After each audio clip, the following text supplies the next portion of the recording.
Hi everyone. Here are 2 ways to close unresponsive programs on Windows 10 and 11. The first method is closing the application from the Task Manager.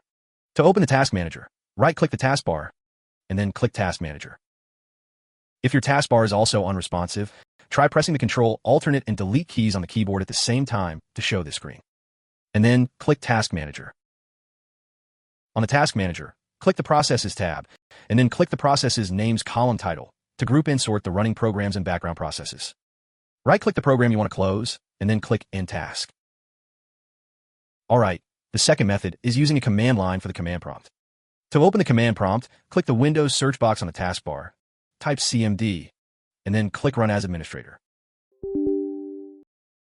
If your taskbar is unresponsive, press the Windows and E keys on the keyboard to open the File Explorer. On the File Explorer, go to C Drive, and then open Windows folder, and then System32. On the System32 folder, press C and M consecutively to quickly find the cmd.exe file. Right-click the CMD file, and then click Run as Administrator. On the command prompt, type taskkill/f/t, and then /im followed by the name of the unresponsive program you want to close. You may use a wildcard on the program name so that you don't need to type the full name of the program, and it will also prevent misspelling.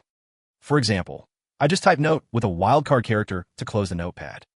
Then simply press Enter to forcefully close the program. Alright, so those are the 2 ways to close unresponsive programs on Windows 10 and 11.